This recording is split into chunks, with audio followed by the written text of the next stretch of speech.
अस्सलाम वालेकुम dear students. आज हम चैप्टर 4 स्टार्ट करेंगे जो कि है वर्क एंड एनर्जी के बारे में।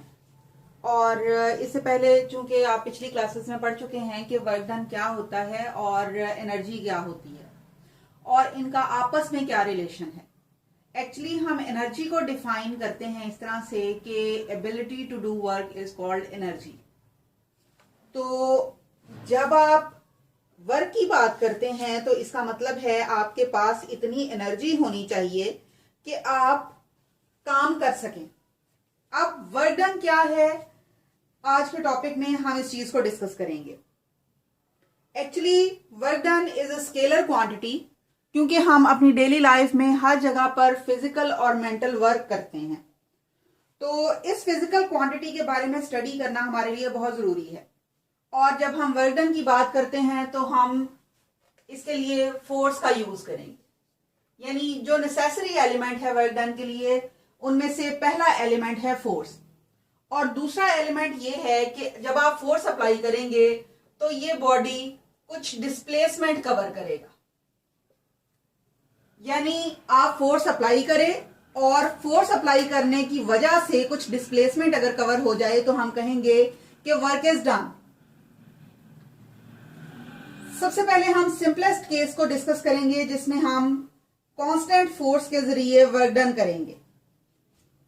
इसके लिए हम कंसिडर करते हैं कि एफ फोर्स जो है अप्लाई की जा रही है और थीटा डायरेक्शन में ये फोर्स अप्लाई की जा रही है। यानी आपकी बुक की फिगर 4.1 में एक बच्चा है जो कि एक कार्ड को घसीट रहा है। ये कार्ड है और जो बच्चा इसको घसीट रहा है वो इसके ऊपर फोर्स अप्लाई कर रहा है अपवर्ड डायरेक्शन में, और ये हॉरिजॉन्टल लाइन के साथ थीटा एंगल बना रही है फोर्स। और साथ ही चूंकि ये इसको खींचते हुए आगे की तरफ मूव कर रहा है तो इसका मतलब ये होगा कि डिस्प्लेसमेंट जो है वो इस डायरेक्शन में कवर हो रहा है, यानी इस कार्ड की अगली पोजीशन ये होगी।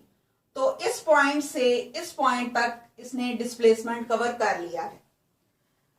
अब हम वर्क डन को इस तरह से डिफाइन करेंगे कि ये स्केलर प्रोडक्ट है एफ एंड डी की। और स्केलर प्रोडक्ट की आपने डेफिनेशन में पढ़ा था कि हम scalar product co dot product भी कहते हैं, यानी ये दो वेक्टर्स एफ और डी, इन दोनों की प्रोडक्ट है जो कि हमें रिजल्ट दे रही है वर्क डन। और स्केलर प्रोडक्ट की डेफिनेशन के ही मुताबिक इसकी magnitude F D cause of theta के इक्वल होती है। यानी अगर इस केस में हम एफ को कंपोनेंट्स में रिजॉल्व करें तो ये एफ साइन ऑफ थीटा और एफ कॉज ऑफ थीटा होगा। यानी फोर्स का वो कंपोनेंट जो डिस्प्लेसमेंट की डायरेक्शन में है हम उसको कंसिडर करेंगे, यानी यहां हमने एफ कॉज ऑफ थीटा लिया है और इसको मल्टीप्लाई कर रहे हैं हम डिस्प्लेसमेंट के साथ। और चूंकि स्केलर प्रोडक्ट की डेफिनेशन में ही आपने ये भी पढ़ा था कि अगर आप एफ को मल्टीप्लाई कर दें डी कॉज ऑफ थीटा के साथ तो ये इक्विवेलेंट रिजल्ट देगा अगर आप एफ कॉज ऑफ थीटा को मल्टीप्लाई करें डी के साथ, क्योंकि प्रोडक्ट में तरतीब डजंट मैटर, आप किसी भी चीज को आगे पीछे करके मल्टीप्लाई कर सकते हैं। अब इस इक्वेशन से या स्केलर प्रोडक्ट की डेफिनेशन से आपको ये बात अच्छे तरीके से वाज़ेह हो जाएगी कि हमने दो वेक्टर्स की प्रोडक्ट ली है और डॉट प्रोडक्ट की डेफिनेशन के मुताबिक the answer will be a scalar quantity. तो वर्क डन जो है ये एक स्केलर क्वांटिटी है।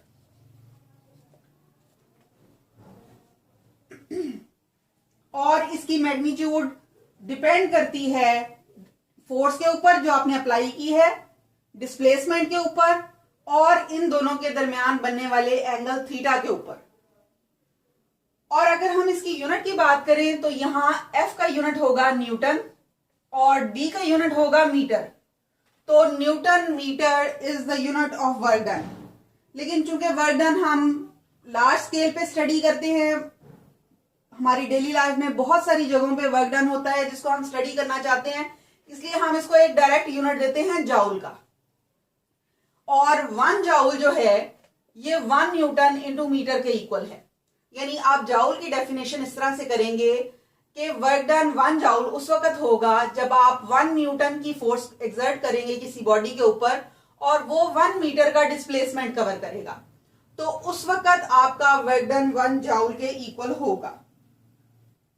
अब यहां आपको डिफरेंट सिचुएशंस दी गई हैं। जब आपने 4.2 आपकी जो एग्जाम्पल है, डायग्राम है, उसमें एक बकेट है जिसको एक पर्सन होल्ड कर रहा है और वो फोर्स अप्लाई कर रहा है F। ये है बकेट जो इसने होल्ड की हुई है विद अपवर्ड फोर्स F और वेलोसिटी है इसकी, यानी ये मूव कर रहा है इस डायरेक्शन में। तो इस केस में F और डिस्प्लेसमेंट के दरमियान एंगल बन रहा है 90 डिग्री का, और इसकी डेफिनेशन के मुताबिक अगर थीटा 90 डिग्री का हो तो ये F कॉज ऑफ 90 डिग्री होगा और कॉज ऑफ 90 इक्वल टू 0 होता है। यानी इस केस में नो वर्क इज डन।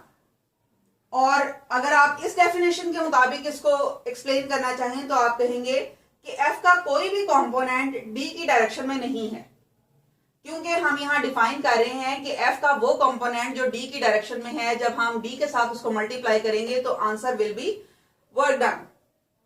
यहां पर हमारे पास सिचुएशन ये है कि F नॉर्मल एक्ट कर रही है डिस्प्लेसमेंट के, तो F का कोई भी कंपोनेंट D की डायरेक्शन में नहीं है, इस वजह से हमने कहा कि ये वर्क डन इक्वल टू 0 है। दूसरी सिचुएशन उन्होंने हमें 4.2 बी डायग्राम में दी हुई है, जिसमें एक पर्सन है जो कि वॉल के साथ खड़ा है और वॉल के ऊपर फोर्स एक्सर्ट कर रहा है। अब ये कॉमन सेंस की बात है कि वॉल के ऊपर आप बेशक जितनी मर्जी फोर्स अप्लाई करते जाएं, वॉल अपनी जगह से नहीं हटेगी। इसका मतलब है इस केस में डिस्प्लेसमेंट जो होगा वो 0 होगा और वर्क डन चूंकि F और D की प्रोडक्ट है तो ये पूरी प्रोडक्ट D के 0 होने की वजह से 0 हो जाएगी। यानी बी पार्ट में भी नो वर्क इज डन। अगर हम इसको ग्राफिकली रिप्रेजेंट करें तो हम F और D के लिए ग्राफ प्लॉट करेंगे, जिसमें D हम x एक्सिस के अलोंग प्लॉट करेंगे और F को हम y एक्सिस के अलोंग प्लॉट करेंगे। और यहां चूंकि हम डिस्कस कर रहे हैं वो केस जिसमें हमने फोर्स को एज कांस्टेंट लिया है, तो फोर्स जो है वो चूंकि कांस्टेंट है तो इसकी वैल्यू वेरी नहीं कर रही। इसी तरह से डिस्प्लेसमेंट जो है वो बढ़ता जा रहा है और इस पॉइंट पर जब हम इस कांस्टेंट फोर्स की वजह से होने वाला वर्क डन कैलकुलेट करेंगे तो ये एरिया अंडर द कर्व होगा। यहां पर चूंकि हम कांस्टेंट फोर्स की बात कर रहे हैं तो हम F की बजाय F कॉज ऑफ थीटा का कंपोनेंट यहां प्लॉट करेंगे।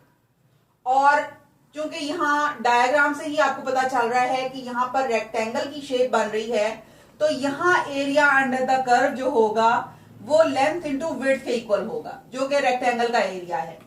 और लेंथ यहां पर आप D की टर्म्स में ले रहे हो, जबकि विड्थ जो है वो F कॉज ऑफ थीटा की टर्म्स में ले रहे हो। तो F कॉज ऑफ थीटा को जब हम D के साथ मल्टीप्लाई करेंगे तो ये आपके पास FD कॉज ऑफ थीटा के इक्वल आ जाएगा, जो कि वर्क डन की डेफिनेशन है। यानी जब हम ग्राफिकली वर्क डन की वैल्यू निकालने की कोशिश करते हैं तो हम एरिया अंडर द कर्व को कंसिडर करेंगे, फिर जैसी भी शेप बन रही हो उसके मुताबिक हम उसको सॉल्व कर लेते हैं। F और D दोनों सेम डायरेक्शन में हो तो हमारे पास थीटा इक्वल टू 0 डिग्री होगा, और अगर हम यहां पर कॉस को 0 डिग्री पुट करें तो हमारे पास आंसर आएगा F इंटू डी। अब अगर हम क्वाड्रेंट सिस्टम की बात करें, क्योंकि आपने क्वाड्रेंट सिस्टम इससे पहले पढ़ लिए हुए हैं, तो अगर यहां पर F और D के दरमियान एंगल लेस देन 90 डिग्री बन रहा हो, यानी थीटा अगर लेस देन 90 डिग्री हो तो x भी पॉजिटिव है और y भी पॉजिटिव है। इसका मतलब है कि वर्क डन इस केस में पॉजिटिव होगा। और अगर थीटा ग्रेटर देन 90 डिग्री हो, इसका मतलब ये है कि ये लाइन यहां की बजाय यहां लाई करेगी, यानी नेगेटिव एक्स एक्सिस पे।